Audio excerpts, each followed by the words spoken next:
Halo semuanya, jumpa lagi di Baring, Baca Ringkas Channel. Tahukah kalian, kenapa kelompok KKB muncul, dan kenapa susah untuk diberantas? Simak terus video ini ya.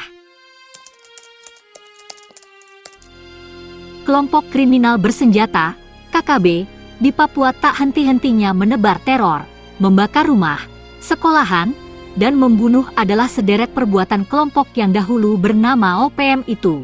Hingga saat ini, kelompok kriminal bersenjata, KKB, telah membakar 12 gedung sekolah di Papua sejak 2023 hingga 2024. Teror terbanyak terjadi di sekolah dasar dengan 7 kasus dan menelan korban jiwa yang tidak sedikit. TNI dan Polri dikerahkan untuk mengatasi mereka. Konflik antara Angkatan Bersenjata Indonesia dengan KKB hingga kini belum padam. Lantas bagaimana mulanya kelompok itu lahir? KKB tak terlepas dari lahirnya OPM yang terkait dengan isu kemerdekaan Papua yang terus menjadi bagian dari perjalanan negeri ini. Di antara kelompok yang memperjuangkan kemerdekaan Papua adalah OPM. Lahirnya OPM bermula dari permasalahan di Papua yang dipicu akibat ada perbedaan antara pihak Indonesia dengan Belanda dalam Konferensi Meja Bundar atau disingkat KMB pada akhir 1949. Ontwikkeld zij van ingrijpende historische betekenis zal zijn voor het leven van de volkeren van Indonesië en Nederland. Wij houden deze conferentie voor het oog van de wereld. Dalam perundingan tersebut, pihak Indonesia dan Belanda tidak berhasil mencapai kesepakatan mengenai wilayah kedaulatan Indonesia. Oleh karena itu, guna menghadapi politik dekolonisasi dari pemerintah Belanda, maka Presiden Soekarno mencetuskan Trikomando Rakyat atau Trikora. Kemudian pemerintah Belanda menandatangani perjanjian New York pada 15 Agustus 1962 yang berisikan pengalihan administrasi di Irian Barat kepada United Nations Temporary Executive Authority atau disingkat UNTEA pada 10 Oktober 1962 dan pada akhirnya pada 1 Mei 1963, UNTEA menyerahkan Irian Barat kepada Indonesia.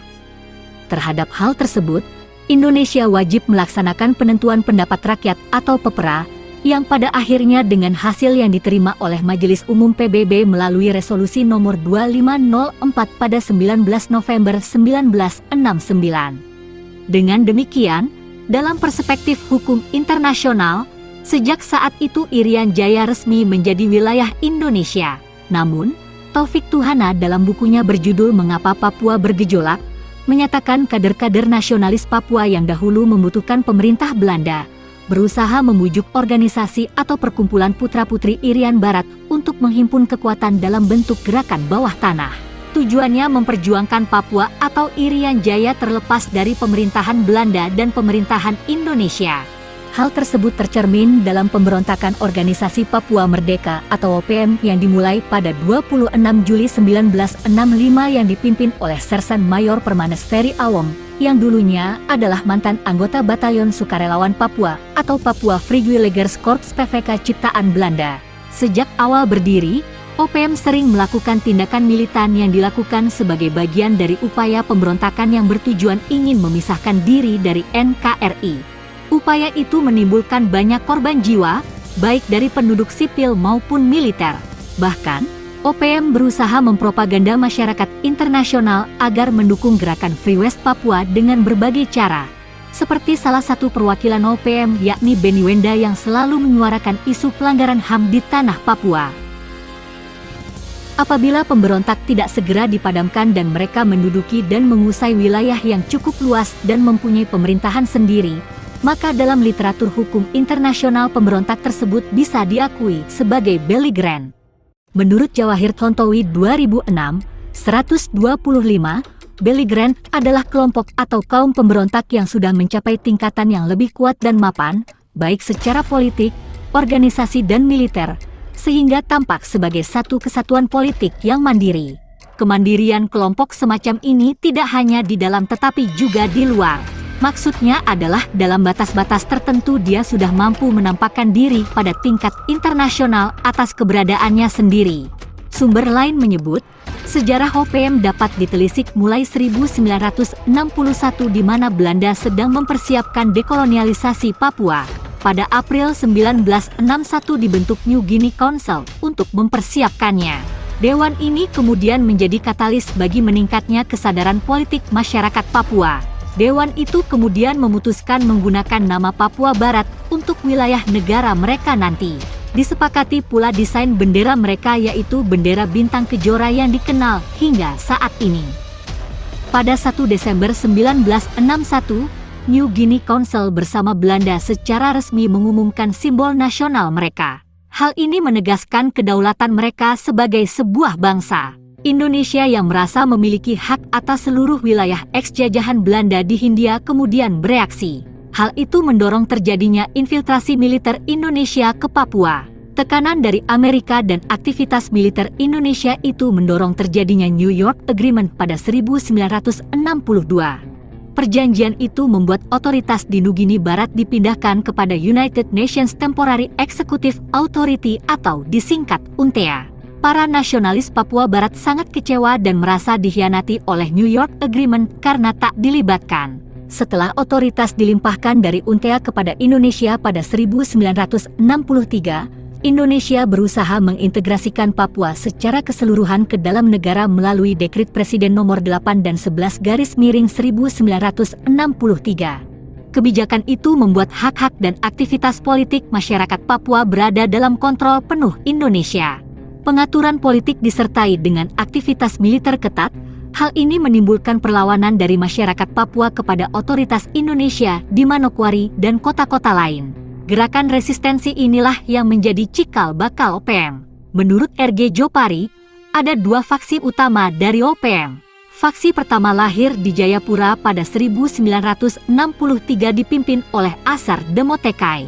Sementara, faksi kedua lahir di Manokwari pada 1964 dipimpin oleh Trianus Aronggear.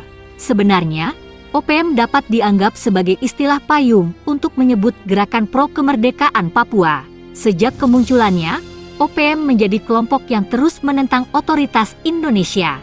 Tujuan utama dari organisasi ini adalah menghentikan pendudukan Indonesia dan membentuk negara Papua Barat yang merdeka. Eskalasi perjuangan kemudian semakin meninggi seiring dengan kontroversi yang dihadirkan oleh penentuan pendapat rakyat Pepera pada 1969. Saat itu, referendum segelintir masyarakat Papua menghendaki integrasi daerah mereka dengan Indonesia, sehingga kemudian muncul nama Provinsi Irian Jaya. Salah satu upaya paling awal untuk mengarahkan pemberontakan menjadi perjuangan bersenjata kemudian terjadi pada 1970 ketika suatu kelompok membentuk kamp di Markas Victoria.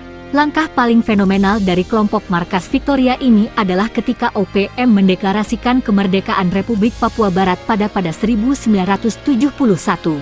Deklarasi itu disertai dengan pengadopsian konstitusi dan juga penggunaan simbol-simbol nasionalis. Ada dua tokoh penting di balik kelompok tersebut. Pertama, Seth Rungkorem yang merupakan seorang ex-militer yang semula pro-Indonesia. Kedua, Jacob Prai yang merupakan lulusan Universitas Cendrawasih yang sejak awal anti-Indonesia. OPM kemudian mendapatkan banyak dukungan dari masyarakat di wilayah Papua. Mereka juga menjaring simpati dari dunia internasional di mana negara Pasifik seperti Tuvalu dan Vanuatu memberikan dukungan kepada mereka. Selain itu, Belanda disebut-sebut juga memberikan dukungan moral kepada organisasi ini. Meski sangat populer, organisasi ini memiliki kelemahan dalam kepemimpinan. Hal ini terjadi terutama setelah konflik antara Jacob Prai dan Seth Rungkorem dalam posisi sentral kepemimpinan organisasi. Pada akhir 1970 dan awal 1980, kegiatan militer Indonesia semakin meningkat sehingga para pemimpin Markas Victoria ini harus lari ke luar negeri. Sejak saat itu, kepemimpinan OPM dijalankan terbatas secara teritorial dan kerap gagal untuk disentralisasi. Pada 1980-an, muncul sosok Kelly Kwalik sebagai tokoh penting di lingkaran lokal OPM. Salah satu kiprahnya yang paling mencolok adalah ketika kelompoknya melancarkan aksi di wilayah tambang Freeport pada 2002. Wilayah operasi Kelly berada di kawasan tambang Freeport di Mimika. Setelah Kelly tewas tertembak pada 2009, ada sosok Goliat Tabuni yang memimpin gerakan bersenjata di kawasan Puncak Jaya. Wilayah operasi Goliat terus meluas ke distrik lain.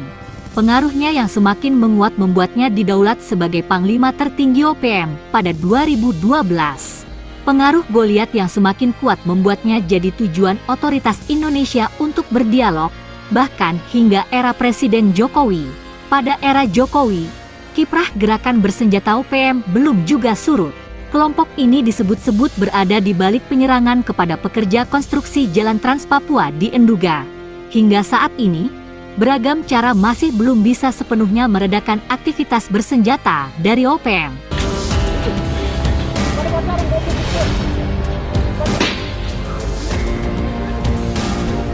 Dan saat ini, pemerintah Indonesia menamakan OPM menjadi KKB karena menilai organisasi itu sama halnya kelompok kriminal yang memiliki senjata.